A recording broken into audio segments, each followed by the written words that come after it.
So my name is Tony Kohler. I'm the planner for Heber City. We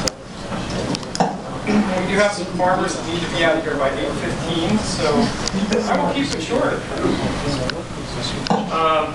The two topics I was going to touch on, affordable housing and transportation.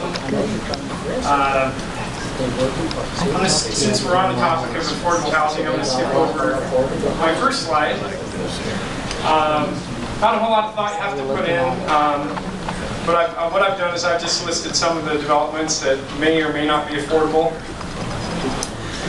We have the District of Valley Station that's near the Walmart store. We've got 62 units. 18 of those are one-bedroom, ADA accessible on the main floor. Those are starting at $1,000 per month, and the 44 three-bedroom apartments are starting at $1,300 to almost $1,400 a month, depending if you're on the penthouse or in the middle. This is a mixed-use project. We've got 3,200 square feet of commercial on the corner right here. And you're going to see those opening and available on July 2017. These are all market. There's nothing deed restricted here. And there is a theme with all these, any of the council members that are here, there's a theme with all of these. And at the end, I want to see if any of you recognize what the theme is. Ranch Landing, we've got some existing condos. This is 120 units total. The last 3 buildings that were just platted or approved this year, just within the last month. They're starting out in the mid-200s. We got the Prestige Center 2, senior living. This is deed restricted for 38 seniors, or 38 apartments for seniors. I believe Jeff Bradshaw said they were aiming at 60 to 80% AMI with age limitations. We do have phase 1 that was constructed a couple years ago. I don't, correct me, Jeff, I don't think all of those are necessarily designated senior. That's okay. Okay. Majority of them. Okay. Villages on 12th is a neighbor there on 1200 south of the Ranch Landing development. This is 120 condos again, mid-200s. This is all market rate, no deed restriction on these. Spring Creek Townhomes, we got 36 townhomes. You can see on the bottom right the site plan. They are all one-level ADA compliant buildings. They will have age limitations, but they will not have restrictions on income. Are you going to buy something? No idea yet. No idea. And then Wasatch Vista is a 120-unit single-family dwelling. 80% AMI is their goal, and that one's being done by Self-Help Homes. So, a quick summary of what I just showed you. Market rate units, we have 36 senior townhomes, 156 condos, and 62 apartments, for a total of 254 market rate units that may or may not be affordable depending on how you define it. The rent and cost restricted units, we have 158 of those coming online. 38 of those are senior apartments or less. And then 120 single family dwellings that will be coming online in the next 2 years, for a total of 412 units. Anybody catch any of our council members catch the theme on all of these? No? I thought you might, Ron. The common theme here is every single one of these developments required legislative action by the council to make them happen, which I know is hard.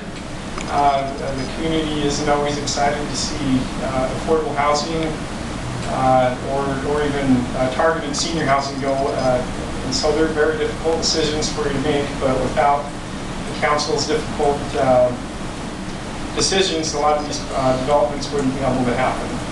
So that was a common theme. Yes?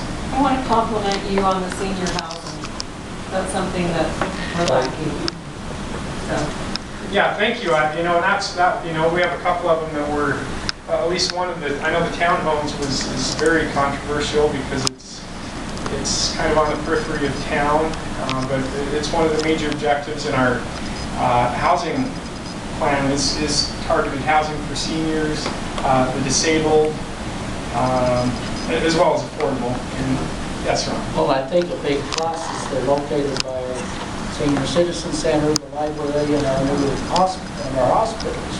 Which makes sense. They're all within walking distance. In fact, wasn't the last one was designed, it had to be so close to a hospital and so close to the...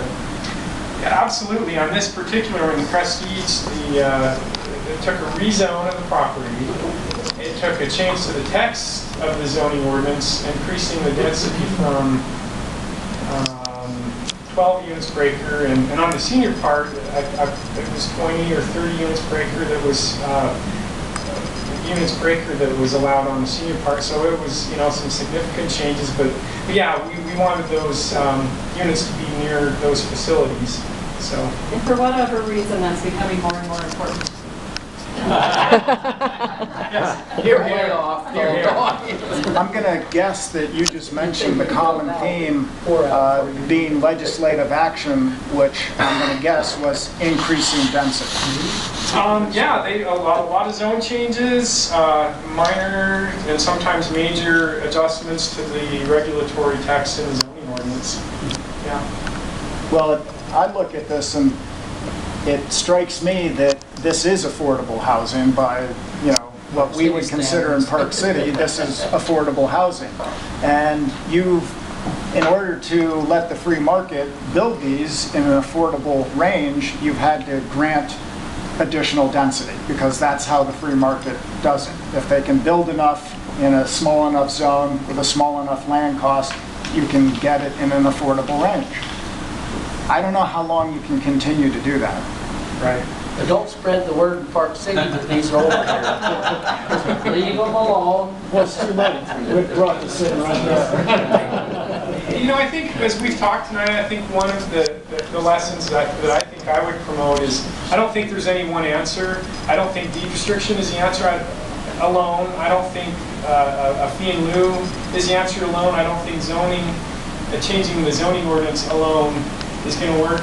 And certainly just to rely upon our nonprofits alone is not the answer. But if we collectively do all that and work together, I think it will work. You know, we mentioned habitat. I know one of the restrictions they have in Heber City is zoning. You know, it was said earlier tonight there's been a tremendous amount done. I think there's been a tremendous intent to be done in Heber City with habitat. But every step of the way, zoning has been a barrier. So we need to, I guess, hone our relationships with these nonprofits. Tony, do you think you could negotiate with some of these developers that even a small portion of the units would be deed restricted to those who work currently in Heber City or Heber City, Wasatch County? I think that's something we could look at. Like earlier, up until about 2012, the city and county were doing a lot more in that regard, but we took a step back. We have our housing board had, and we don't push it as much as we did a couple of years ago, but we had a group that we call our essential employees. We have a program that we call the down payment assistance loan. They get up to $20,000 as a second mortgage, low income, and that was kind of targeted to our essential employees: city, public, county workers, police, school teachers. We got how many get in? We got probably 18 or so, didn't we? Yeah, I think there was a dozen or so that we got in. And houses that they wouldn't have otherwise with that help. So houses or apartments. But I think one of the next steps we're going to need to do is revisit our plan and the ordinance, and we need to get a copy of that study that Scott Loomis did. So, and update some of our plans and incorporate, I think we can talk about there. Any other questions? Well, so I think for a lot of the Wasatch County and Heber City people, this is kind of a rehash of a lot of the stuff we go over, but I think Mike is right. We need to, organizations in this room need to meet more so that when we have to make the discussion, have to have these difficult discussions, hopefully the discussions will be a little easier. I think quite often when we only meet when there's controversy, that's all we can deal with is controversy. If we do this in kind of a non-threatening way more often, I think the controversial decisions that we have to make hopefully will be more routine and easier for us to do. The truck route's been, it's been controversial. It's been exciting and disappointing and a struggle for us as a community. UDOT was here doing their annual visit with our county leaders a couple weeks ago. Their trip estimations show that we're nearing 30,000 vehicle trips per day on Main Street. We're likely to fail in the next 10 years, maybe even sooner, if I understood correctly. And we currently hit failure once in a while. Okay, yeah, that's right, like Memorial Day and holiday or holiday. Every weekend. Every weekend. Certainly, I think all of us would love to get all the oil tankers off of Main Street, but the way, just the dynamics of the geography in the valley, that's going to be difficult to do. But we've been acquiring with the county right-of-way for the bypass with the corridor preservation fee that the county council initiated a few years ago. I believe it's $10 on every vehicle registration. And once we have acquired the corridor, I think UDOT was saying $50 to $100 million is what they're looking at for the cost. I guess the whole painful thing of this is not really the cost, but the end result. And that is the estimates for the traffic are out of the 30,000 vehicle trips per day, will be 40,000 in 30 years. And out of that 40,000 vehicle trips per day that's going through north to south through our valley, 10,000 trips are going to be on the bypass, and we're going to still have 30,000 vehicle trips per day on our Main Street, which most people would say is intolerable. And last year we went through a zoning effort to try to define how we make our town cute and whatnot. And I think part of the difficulty is the planner and council and planning commission is how in the world do you have a cute downtown when you have a freeway going right through the middle of it? And it's a struggle. I don't know what the answer is.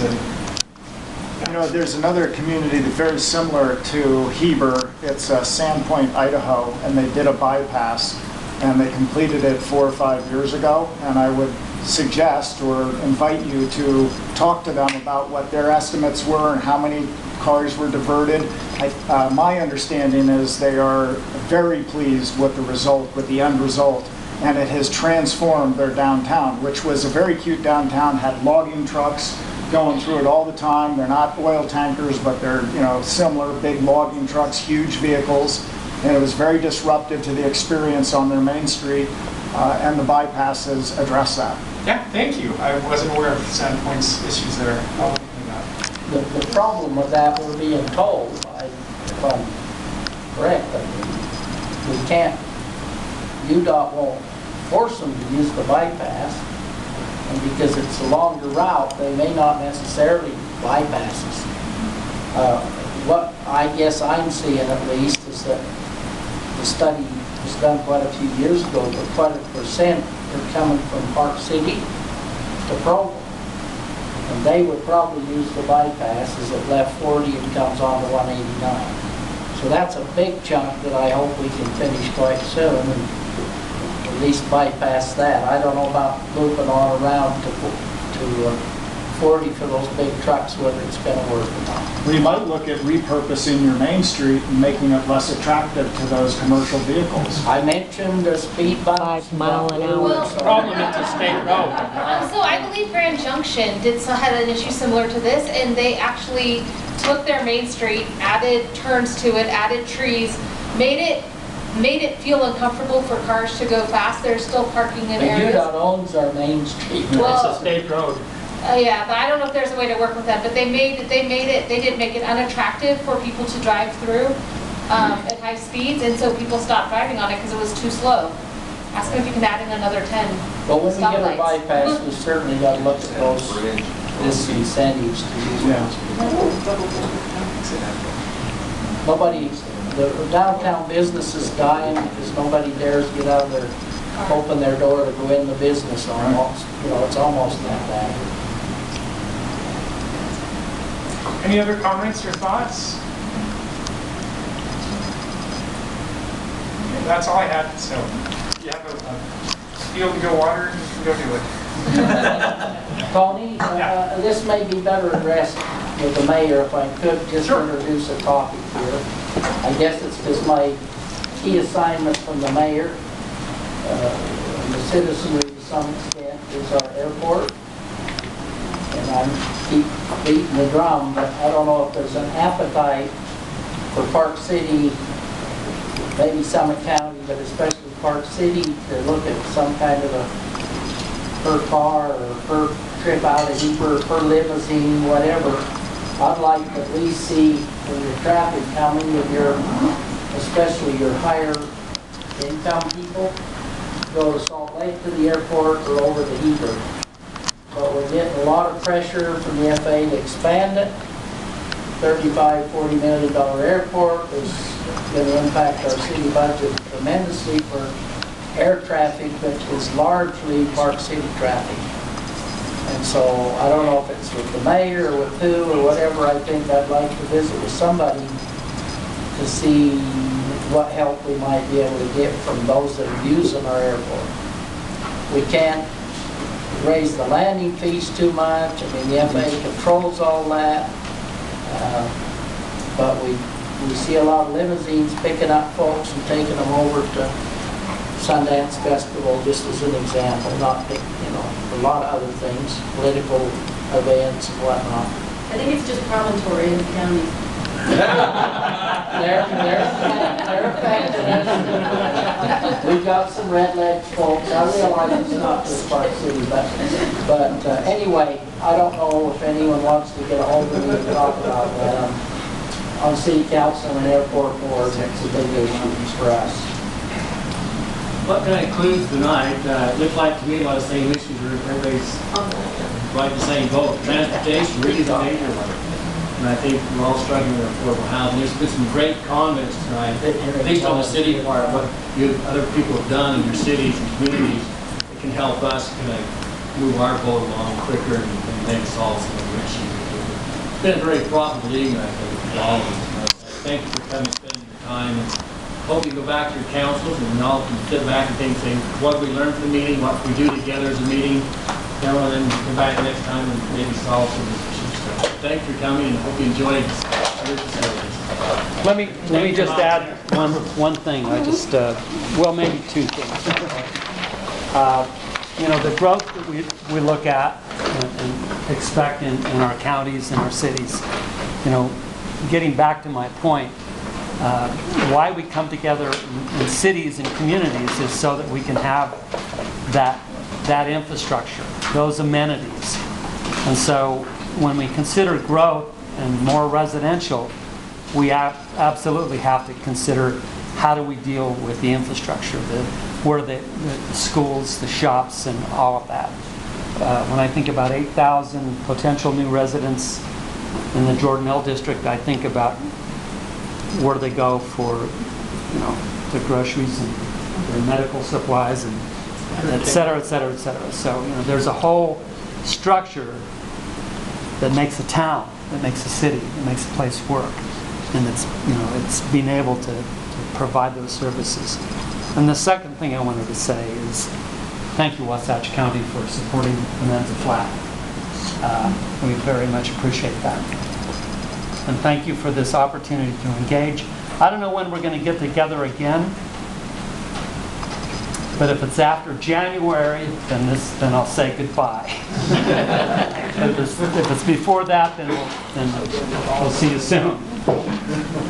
And we should have an idea as to when we get together again, and what does it feel We like? ought to meet mid-November at least. Mid-November? Mid-November. I'm trying to who's the next in line for the, I think it's come full circle, hasn't it? I think it's us. I think it's us too. Well, did Summit County do the one over? Yes. the- Yeah, they did the one over to Peoria. So it may be Park City and that process. Leave Park City's hand, whatever we come up with, we'll work from there. Or you leave, Pardon? or you leave, set the date. Before I